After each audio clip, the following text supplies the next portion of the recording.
Hey guys, Garrett back for Sableye the Mind Sculptor with a look at some of the new cards coming out in Amonkhet. And today is actually an interesting video because I have a guest with me today. Do you want to introduce yourself? Hello, I'm Colin, and I'm from Mox Team Zirconia, and I'm super pumped to talk about some cards. So we're going to be looking at new cards from Amonkhet, and we're going to be giving them kind of a rough rating and talking about where we think they fit in the set. We've each picked out kind of a list of cards. There's a little bit of overlap, so we will talk about a few cards, at the same time. Do you want to lead us off, Colin? I should say before we get going that I'm kind of a Johnny. I'm into sort of the weirder cards that you're going to need to build around or maybe work a little bit harder. So I think the card that I would like to start with is called Hollow One. And Hollow One is a 5 mana artifact creature golem, and it is a 4/4. And it says Hollow One costs 2 less to cast for each card you've cycled or discarded this turn. And it also has cycling for 2, so you can cycle it if you don't want it. And personally, I think this card is very, very, very abusable in standard. There are so many good ways to cycle cards and get rid of cards, and so many different ways to do that, that I think that a lot of free 4/4 artifact creatures are going to be hitting the battlefield pretty consistently. This seems interesting, actually, with Shadow of the Grave, too. Yeah, Shadow of the Grave, 2 mana. You can bring any cards that you have discarded or cycled this turn back. Yeah, absolutely. Because you can cycle them as well that way. And then bring it back. And then, so basically, if you have a free discard outlet that allows you to discard, 2 or 3 cards, then you can even like cycle this one, bring it back with Shadow of the Grave, and play it for free. Absolutely. Like News Constrictor comes to mind. I know a lot of people like Insolent Neonate in the new game for early game for things like that. So yeah, definitely really good. Okay. I am going to say that I'm probably a bit more of a control player than you, because my first card is Torment of Scarabs. Torment of Scarabs is it's a 4 mana enchantment curse. So you basically attach it to a player, and at the beginning of their upkeep, they have to sacrifice a non-land permanent, discard a card, or lose 3 life. And this is interesting to me as something you'd play on turn 4, and then you just try to stop them from doing anything and let them slowly lose to it. I was pretty hot on the card Cruel Reality when I saw it, and it didn't turn out to be good. So I'm thinking this is a maybe cheaper, better version of that card. I think so. I think that obviously it's going to suffer in some token strategies where they're going really wide and they can put tokens down and just kind of avoid it. But if you're running sweepers, like it seems like it would be a no-brainer to run things like Yeheni's Expertise or other things to sort of wipe their board in black, which would work pretty well. So yeah, I think it's good. I wonder if Torment is like a new thing that is going to be, something that we're just kind of learn. You have a choice: lose 3 life, sacrifice a permanent, or discard a card. Because there's also Torment of Hailfire in the set, which is basically the same thing in a sorcery form, which is really interesting. So yeah, I mean, it looks really good, especially because eventually they're going to have to start losing the life pretty consistently. I'm just a little wary of cards that give your opponent so much choice. That's my only thing for like spending 4 mana to have it down. But I mean, there's also other curses that that can work pretty well together, and which would be kind of a fun strategy in standard. Like, for example, there was a curse in Amonkhet. Yeah, there it is. Trespasser's Curse. And whenever a creature enters the battlefield under their control, it drains them for 1. So with both of these guys, that would punish them for going with the token strategy. So that might be interesting too. And you mentioned Torment of Hailfire. Do you want to talk about that now? Sure. So Torment of Hailfire is basically an X casting cost sorcery that essentially uses the trigger of that curse over and over again for X. So it's black, black, X, and let's say that X is 2, then they would have to do that twice. They would have to choose whether to discard a card, sacrifice a permanent, or lose 3 life. And then it would just repeat for as many times as you can pay X. And I think that it's really great. I think that it's really going to make them think really hard about what they're going to do. And I'll bet you that if you can get X to be 3, you're either going to clear pretty much everything out of your way, or you're going to dump their hand, or they're going to lose, at least 3 to 6 life, probably. So I think at 5 mana, the spell is just really good. This card is interesting to me in like both control and kind of aggressive builds because I like it as, a safeguard against flooding. Mm-hmm. Because even if you flood out, you can eventually just play a Torment of Hailfire and for big numbers and compensate a little bit. Right. And it's good against creature strategies and non-creature strategies, because if they don't have any creatures to sacrifice, you're gonna get rid of their annoying artifacts or their own like enchantments, or they're just gonna lose life, and it's gonna be hard to prevent. Okay, do you want to move on? That's pretty good. Sure. What do you got next? Mirage Mirror, I guess. Cool. Mirage Mirror is a 3 mana artifact, and it says 2. Mirage Mirror becomes a copy of target artifact, creature, enchantment, or land until end of turn. And this is just great. So, this is going to be a little bit off topic, but there is a card called Dark Depths, and it's a land that enters with 20 ice counters on it, and you can pay 3 and remove an ice counter from it. When it has no ice counters on it, you sacrifice it. If you do, put a legendary 20/20 black avatar creature with flying and indestructible named Merit Lage onto the battlefield. Yeah. So this is a legacy thing. This isn't standard or even modern. But I wanted to point out that if you copy Dark Depths with a mirror, it will not have any ice counters on it. Right. So you just immediately get a Merit Lage token. Well, that's really exciting. That's great. And also, actually, there's 2 cards in this set that kind of help out Dark Depths. Solemnity is another one that we'll talk about in a little bit, too, which will also do it. So, yeah. Very interesting. I wonder if we're going to see a lot more Dark Depths, or if we're going to see the price go up a lot on that card. That's funny. But, yeah, in Standard, it could be pretty much everything except a Planeswalker, which is just really good. Yeah. It's interesting to note it doesn't say play this ability only as a sorcery, which is kind of what I would expect, because you can do this on the block, which seems huge. Absolutely. And it dodges creature removal until it needs to be a creature. If you copy a creature or whatever, it just sits there until you need it, and it only costs 2 to activate it. If you have the mana, you can actually activate it again after they try to remove it. That's true. Oh, it's not a creature anymore. Actually, it's a forest. A swamp. Yeah, exactly. So no target for you. Yeah, I mean, talk about versatility, because instant speed is just crazy. Do you want to go to the next one on your list? Sure. Let's talk about, since you're talking about control before, let's talk about Supreme Will. And Supreme Will is an instant for 2 and a blue, and it says choose 1. Counter target spell unless its controller pays 3. Or look at the top 4 cards of your library, put one of them into your hand, and the rest on the bottom of your library in any order. And as far as these counterspells go, 3 is probably the most you ever want to pay for a counterspell like that. But you have to be getting significant upside to pay more than 3, yeah. Exactly. And, it's not unless its controller pays 1. Usually you can set it up so that you can counter a spell when they have to pay an additional 3. And then if it's never a dead card in your hand, because if you need to end step on your opponent's turn, go ahead and get yourself an extra card back if it's just not going to hit, or if they're flooding out and you're afraid that you're never going to be able to hit that side, then it's not a dead card like Censor or some of the other smaller ones that do this are.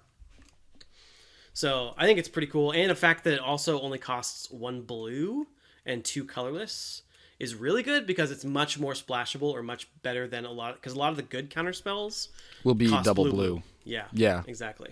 So I think this is going to see a lot of, I think that this is probably going to see a lot of play, probably more play than Metallic Rebuke saw as a hard counter spell, just because of the versatility, and having the choices is just so good. Yeah, I think the only way it could have been better, even at the same cost, is if the second choice was, instead of putting the cards you don't choose on the bottom of your library, if you put them in your graveyard instead. That would have just been amazing. Yeah, that would have been probably too good though. Yeah, but either way, even on the bottom of your library, it's pretty good. Filters through some stuff. Digs you to your Approach of the Second Sun if you need to. That's true. I didn't think about that.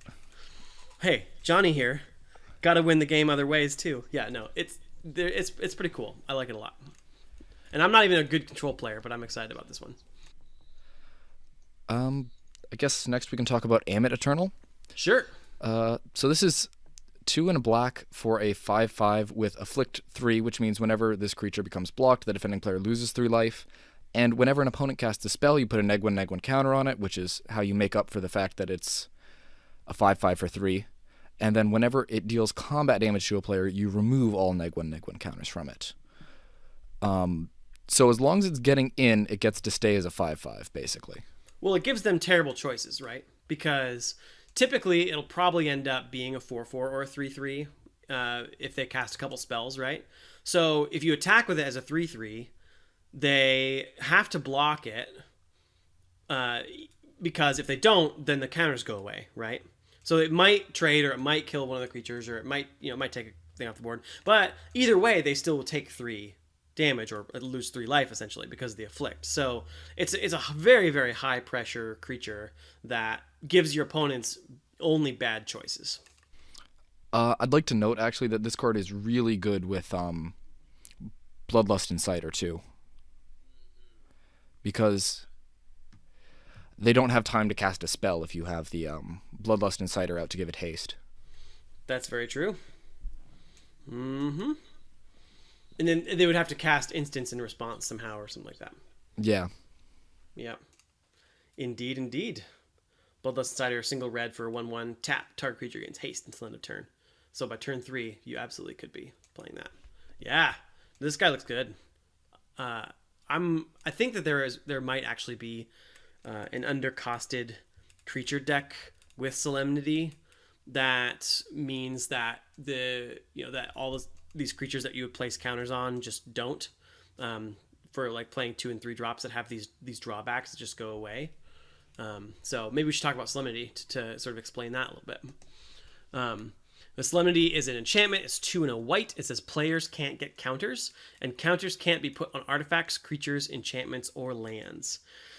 So players can't get counters is important in Standard because energy counts as counters on players.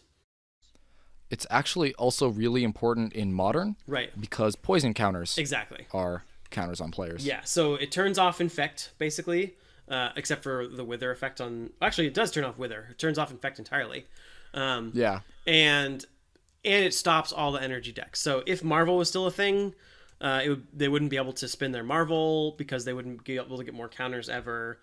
And it turns off, Voltaic Brawler and Long Tusk Cub and all those things, where basically anything that pumps up with counters can't get them anymore. And then, so conversely, like the card we just talked about, the Amit Eternal, if you have to would put just stay as a 5/5. It would always be a 5/5, yeah. And 5/5 with Inflict 3 is basically what that card would read. And all of the things that you would normally be a downside, where you have to put -1/-1 counters on, suddenly aren't. And I was looking through, most of them are 3 drops, so it's going to be the pretty contested spot to try to figure out if this is actually a viable strategy. But there are so many energy decks. There are so many +1/+1 counter decks. Turns off Winding Constrictor and Walking Ballista and all these different things in Standard that are really good with abusing counters and putting tons of counters on. That, maybe it's just a sideboard strategy, but I'm hoping not. I'm hoping that there's a main deckable deck for this card. So you had a Claim to Fame on your list. I thought that was an interesting choice. Yeah, so Claim to Fame, I think, is really interesting. So mostly for Claim, but right. Also Fame is another way to essentially have a Bloodlust Inciter. It's on the same turn, right? And so Claim is a 1 black for a sorcery. Return target creature card with converted mana cost 2 or less from your graveyard to the battlefield. So there's basically a billion ways that your cheap enabler creatures can die, and bringing those back is really good, particularly in zombies or a strategy where you're going wide with a lot of smaller casting cost creatures. There are also lots of creatures that you can sacrifice for value, like Insolent Neonate or what was the other one? But basically, the idea being that when you sacrifice them, you benefit from it, and you can bring them back and do it again. And then once this is in the graveyard, you can give something bigger or something even more, something you just brought back, +2/+0 and haste until end of turn. But it's mostly the claim side. I think that there's a lot of good creatures in standard that have the low casting cost. You're going to want to get back, like, they fatal push anything that you have. Your Grim Flayer, your Walking Ballista, all these cards that come back. Ballista maybe not a great target for claim. Oh, that's true, because it does go right back to the battlefield. That is true. But yeah, so bring back your Grim Flayer, In Modern, there's a card called Death Shadow, actually, that benefits from this too. It is a single black for a 13/13 that gets X minus X minus, where X is your life total. And it ends up in the Death Shadow decks being a 7/7 or an 8/8 for 1. Yeah. Which is really good with Claim to Fame, actually, because getting attacked by like a 10/8 haste on turn 3 or 4 is actually not fun, even in Modern, with answers. Yeah. Oh, yeah. No, this is definitely going to be a big deal for Death Shadow. Another deck that I was thinking that this is really important in is Mardu Vehicles. Now that Marvel is gone, Mardu Vehicles, I think, is, and its sort of sister deck, Esper Vehicles, I think we're going to see a lot more of those come back. And this brings back your Inventor's Apprentice. This brings back, take them out. And so, yeah, like, there's just so many cheap cards, and the fact that it goes back to the battlefield and not to your hand is why I think it's just a really, really big deal. So I think this is going to be one of those cards that people are going to overlook a little bit, and it's going to be great. So it gets, Crypt Breaker and Relentless Dead, which your opponent is going to try and get off the battlefield as quick as they can when you don't have mana. So you're curving out, and they're taking out your value utility creatures and just claim it right back. Another great thing about this is that Claim is already a good card. Yep. Like, if Fame wasn't here, Claim would be a good card. And Fame just makes it, like, that much better. Completely agree. Yeah. I think you're going to, even in these decks and these ideas, you're going to cast Claim most of the time. But in the Mardu Vehicles deck, I mean, get back a Toolcraft Exemplar, crew your Heart of Kirin with your Gideon instead, and then swing the Toolcraft Exemplar for 5, along with Heart of Kirin. Right. And Gideon, probably. Like, because you can crew and attack with Gideon in the same turn because of Heart of Kirin. That deck is going to be disgusting. Yeah. I mean... Exactly. So that's why I think, in particular, boom. Yeah, it's going to be big. Yeah. So this is one that I haven't really seen a lot of people talking about, but I think is just much better than it looks at first blush. But another card that I think is sort of in the same vein that is good against that deck is Abrade.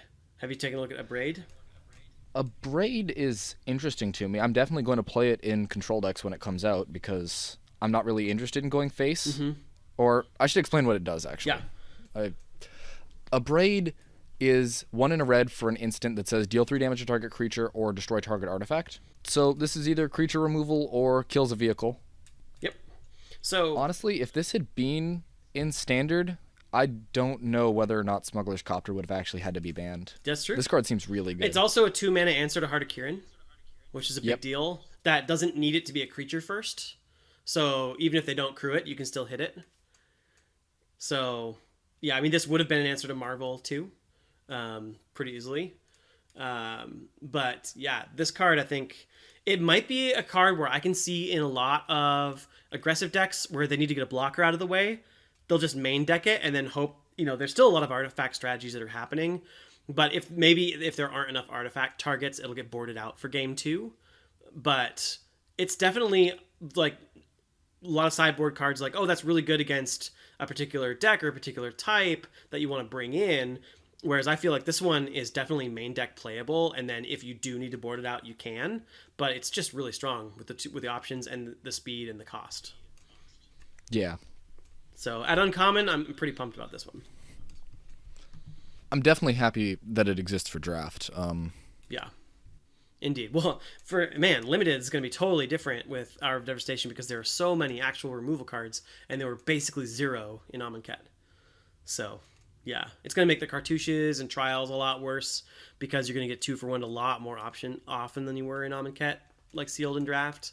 But yeah, I still think this card is very standard playable. Abrade, yeah. So the next card I was going to mention is the Scorpion God. It's the only god that I looked at and thought might be playable. It is 3, a black, and a red for a legendary creature god. It is a 6/5. Whenever a creature with a 1/1/- counter on it dies, draw a card. 1 black red, put a 1/1/- counter on another target creature. And when the Scorpion God dies, return it to its owner's hand at the beginning of the next end step. This card is simultaneously pushed and hobbled, in my opinion, in the set, which is really interesting. It does want to go with the -1/-1 counter synergy, which definitely is true in black, but I think more of them are in green. So you're looking at Jund more if you're going to be like comboing off with those a lot more. And also a lot of the -1/-1 counter cards that aren't like limited power level put -1/-1 counters in your own creatures, and there aren't really as many profitable ways to kill your own creatures without, I guess there's still Zulaport Cutthroat, but it's not that's not a really good way. But another interesting thing is that this card dies to Chandra's Fall, or Fall of Chandra, or whatever it's called, which does 5 damage to a red creature. Although it does go back to your hand. It's interesting that they only gave it 5 toughness, for those kind of things. So I'm interested to see. I think you're right. I think this is definitely playable. I'm almost thinking of it as a control win con against vehicles and other decks like that. Okay. Because you make it very hard to attack into you. Mm-hmm. Because you can change the math at any time with his ability. Right. That's true. And it sticks around, yeah. Yeah. I think that this pairs really nice with Soulscar Mage. Is where you're going to want to be. So, like, Soulscar Mage, and then, like, Blazing Volleys, or something that can do damage to across a lot of creatures, so that you're setting up really good combats, so you can draw a lot of cards. And I think that it is interesting. There isn't a lot of straight card draw in black and red without, hurting yourself. Yeah, exactly. So, yeah. I think out of all the gods, I agree. I think it's probably the playable one. The other ones are good for Commander, but I don't think they're great in Standard. Yeah, I agree. The other god that I think might be playable is the Scarab God, which is a 5/5 for 5.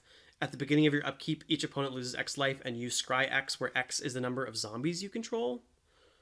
And then you can basically pay 4 and eternalize any creature in any graveyard. So bring it back as a zombie with all its abilities. As a 4/4 zombie. As a 4/4 zombie. I think that there are enough strong zombie synergies that if right now the zombie decks are pretty low to the ground, at least the ones we saw in Amonkhet, because Amonkhet was so fast. If you start slowing down, you start going into a more of a mid-range strategy, which blue and black typically is, with draw spells and creature removal and stuff like that, and a lot of zombie basically recursion, then the Scarab God is actually a really nice top end for a mid-range zombie deck, I think. Yeah, it's also going to be interesting to see what type of creatures get eternalized. One that I thought of almost immediately was Tree of Predation, which is a 0/13 that can tap to swap its toughness with your opponent's life total, which is a little bit better when its toughness is 4 than when its toughness is 13. Right. That's true. Yeah, that's a great combo. But I think, like, any creature that you've been able to remove, and the fact that you can also eternalize things from your opponent's graveyard is also great. And yeah, basically, like Tree of Perdition, things that aren't supposed to be eternalized that definitely can be. I think you're absolutely right. That's really cool. There's a million ways. The to other get that in your interesting thing graveyard. about this is it can snipe creatures that want to be in your opponent's graveyard, like Prized Amalgam. Yeah, exactly. So that's another thing too, and it can turn off Delirium potentially. Yeah. So yeah, I definitely agree that the Scorpion God is very playable, but I also think the Scarab God is probably standard playable too. Yep. Yeah. You want to talk about Overwhelming Splendor? Sure. So this Overwhelming Splendor is the card that I'm probably wrong about, and that's because it costs 8. So it is 6 white white for an enchantment aura. It's also a curse. Enchant player. Creatures enchanted player controls lose all abilities and have base power and toughness 1/1. And enchanted player can't activate abilities that aren't mana abilities or loyalty abilities. So it turns off all of their stuff except for planeswalkers And lands. and lands. But it costs 8. So pretty much you'd have to pair it with green to ramp up in order to really get this out fast enough.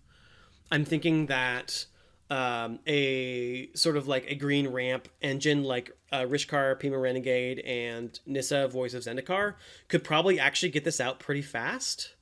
But Well, the big issue I have with this card is I feel like I'm going to invest a lot of my deck into making sure it comes out and then lose to Gideon. right, yeah, it's just not gonna it's not gonna turn off the You need to have solid answers to Planeswalkers for sure if you build the deck around this card. right. So I mean, if Oh, this is going to cause so many rules complications. it definitely is, it's gonna go into layers, which I've just recently learned about how layers affect things. Yeah. Yeah. I have judge friends who love layers, and I have judge friends who just cringe when they have to deal with layers. And this is going to do it for sure. So yeah, this is the card that I'm like, okay. Maybe if you're playing white-green ramp and you're also ramping into big stompy things, it's good. Or maybe you're just, you're basically any 8 mana spell better win you the game or make it so that you can't lose the game. And I think this one does, unless they have some kind of enchantment removal for it. It's definitely very close to good enough. Right. But like I said, this is the one where I picked as a card that I think it's a card that I would definitely try in standard. But that doesn't mean that that is correct or it will be successful. But I'm kind of excited about it. Okay, so we've got one card left to look at. It's definitely the one that I am iffy about whether or not we'll actually see play, but I want to. It is called Razaketh's Right. It is a 5-mana tutor. If you don't know what that means, it's 3 black, search your library for a card, and put that card into your hand, then shuffle your library. So this sounds really bad, and there's a strictly better version of it in standard, but this has cycling for 1 black. And I'm just curious to see if 1 black cycling is enough to push it, and if cards like Soluminity can combo off and give you enough of an incentive to tutor. It's hard to say. It depends on if there's a card that you really, really, really need. Yeah. You typically you don't. It's not best to build decks off of only one win condition like this, where you would need to put like 5 of them in, this would be like the 5th copy of whatever card you were looking for, at the expense of a turn, right? Because probably if it's something like the last card, it's going to cost you a turn. Yeah, it's going to cost you a turn. Yeah. But if you have what you need, you can just cycle it away too, which is what I liked about it. Yeah, and it's a 1 mana cycle card that isn't a necessarily bad creature that's designed for limited. That doesn't really get playable. Like in the absolute worst case scenario, if you absolutely had to pay 5 and cast this card, you would at least get something you needed from it, as opposed to a vanilla 6/5 or whatever creature what other like cycling 1 cards are attached to. Yeah, I really wish this was an instant. I think that would be playable. But I'm almost positive they'll never intentionally print an instant speed tutor. Anyway, let's just before we end the episode, go back through the cards and give our rating for each of them. Sure. I guess 1 to 10. Starting with Claim to Fame. Starting with Claim to Fame, I think that's probably going to be right. Like if 10 is great, it's probably going to be a 6. I think. I'd give it a 7. Yeah. For standard, I think it's there. Okay. I don't know. I think that if Fame was something you were always going to want in the same thing, then I would definitely give it a 7. And I also think that if positions were reversed, if Fame was the top part of the card that you cast from your hand on turn 2, and then Claim was something that you could cast from your graveyard to bring something back later, then it would be a 7 or an 8. Sure. But so I'm gonna stick with 6. But I see where you're at. And then Hollow One. Hollow One is definitely a build around, but I think it's probably going to be an 8. I think that it's going to be a free 4/4 a lot of the time. I am not as high on this as you are. I'm going to give it a 5. Okay. Because I feel like I'm going to get a whole bunch of these on the battlefield, and my opponent is going to untap and play a Wrath, and my whole deck is not going to be able to win. Sure, but the Wraths that we're talking about right now, we've got Radiant Flames, Kozilek's Return, Sweltering Suns. They have to work to get a 5, Kozilek Return to be a 5 damage Wrath. But you're forgetting 2 things. Oh, they do have Hour of Devastation now, right? And Bantu's Last Reckoning. That's true. But Bantu's Last Reckoning, that does have a significant downside. that definitely stalls them out for a turn. Yeah. And that's essentially a 6 mana, or that's a 6 to 10 mana Wrath, right? Because if they've spent mana on other things, that mana doesn't untap either. Mm-hmm. So yeah, I think it's going to be good. I think that it's going to be. I think that we'll see in the Pro Tour what happens, but I feel like this is one of those cards that is going to be abused quite a bit. Mirage Mirror. It's just so versatile. This is one, and it only costs 3. This is one that I like a lot. I'm giving this an 8. You're giving it an 8? Yeah. Yeah. Is it good enough that you would play a Trophy Mage? I already want to play Trophy Mage for Dynavolt Tower, so I'm gonna say yes. Okay. Yeah. So I agree. I think it's probably an 8. I think that I'm sad that it can't copy Planeswalkers because that would be just hilarious, but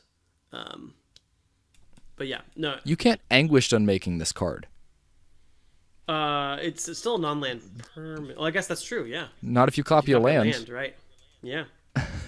This is. Yeah. There is no consistent way to destroy this. That's true. Okay. Overwhelming Splendor. I'm gonna give that a 5. It's too expensive for its effect, and it still loses to Gideon. Yeah, it's probably a 3 actually. But it's just one that I really want to work. So I'll meet you in the middle. I'll say 4. I think that even when I build a deck that wants this, it's going to be in my hand and I'm not going to want to cast it even if I can. But yeah, just watching my opponent get really sad when they can't do anything if I do cast it is good. But yeah, this is the card that I want to work, but it probably doesn't. So Solemnity, yeah. I want to play this card so badly. I've built a modern deck that goes infinite with Solemnity, and I'm going to play that deck online. It's going to happen. I think it's an amazing card, actually. I'm going to give it a 7 or an 8. Mm-hmm. 7.5 maybe. Yeah. I'm going to give it a 7. It's not so good in multiples, right? If the thing is, if you build a strategy around it, you want to draw it, and you want to draw it early, which means you want 4 copies in your deck. But then they're essentially blank cards if one's out in the battlefield and your opponent doesn't have removal, right? Right. So that's tricky. It's like Cryptolith Rites to me in that same way. It's like a really good enchantment ability that is totally worth the cost of the card, but when you got 2, you're bummed out because you wanted to draw a creature instead. Yep. So, but it's still probably a 7. So Supreme Will, I'm gonna give that an 8. Yeah, I think I think this card is gonna be ubiquitous, especially at Uncommon. We're gonna see it a lot. Yep. Next, there's not really much more I have to say about it. It's good. Just good. Yep. Torment of Hailfire. This one's probably a 6, I think. Because it's a very, very powerful ability, but I can't really justify giving a really, really high grade to a card that lets your opponent choose what they're going to do, even if all of their options kind of suck. I'm with you on that. I'm going to say that's probably about the right place for it. Because it's still effective against most decks when you're casting it for 4. 3, maybe not so much. But 4 mana, sacrifice 2 things or discard 2 things or lose a bunch of life. That's pretty good. Mm-hmm. It's pretty strong. So a braid.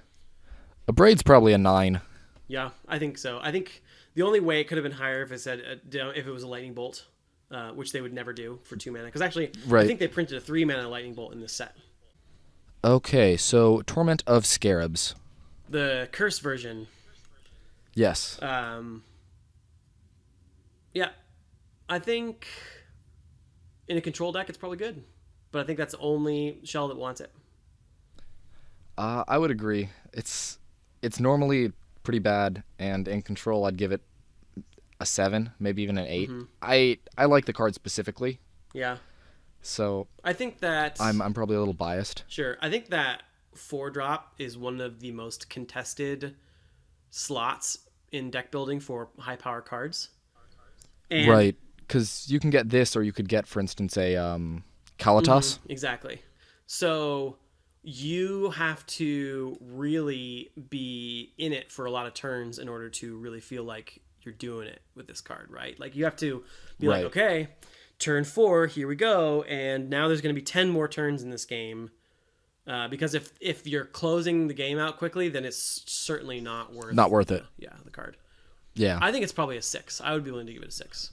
Okay, so next, Amit Eternal. Amit Eternal. The Afflict 3 guy, the 5/5 that gets smaller and stuff. Yep. Yeah.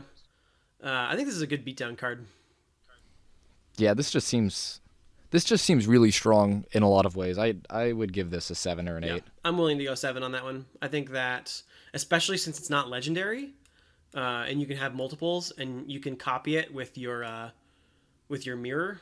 And it's also interesting to note the Mirage Mirror. If it's on the battlefield, it essentially, if it's been in the battlefield for an upkeep, gives anything it copies haste. Yeah, Well, as long as you're not copying creatures, it can do stuff on the first turn too. right, exactly. But basically, as long as it's Yeah. been there, you copy something, and instant 5/5 for Tasty, instant 5/5 for 2 if you've got an Amit on the battlefield. So I think Amit's definitely a 7. Razaketh's right. Razaketh's right. I'm gonna give it a 5. I don't feel you're gonna be so generous though. Yeah, I think it's a 3 or a 4 in standard. I think that in Commander it's Yeah. fine. Like in Commander, especially if you're looking for a budget Commander where you can't afford the really expensive tutors and you're going to have lots of mana and time, it's fine. But I don't think I'll ever cast this spell in standard. I might cycle it, but I don't think I'll ever cast it. And the last card on the list, the Scorpion God. The Scorpion God. So setting it up right, I think it's probably like a 7 or an 8. Yeah, I'm gonna give it an 8. I'm from Mox Team Zirconia. Our podcast is on a 3. little bit of a hiatus right now while we retool a little bit and come back stronger than ever. But we do have a lot of stuff going on, or we have some stuff going on YouTube. And so if you search Mox Zirconia on YouTube, you will find us. And I particularly love it if you check out the pilot to the web series that we'd like to make called The Mirrodin Project, which is our video on there. Let us know what you think and spread it around. And then our podcast will be back in a little bit. We just we went 9 months straight and needed a break, and we're gonna come back and do some fun stuff in a little while. Yeah, thank you for coming on the show. So thank you guys for tuning in. As always, until next time, peace out.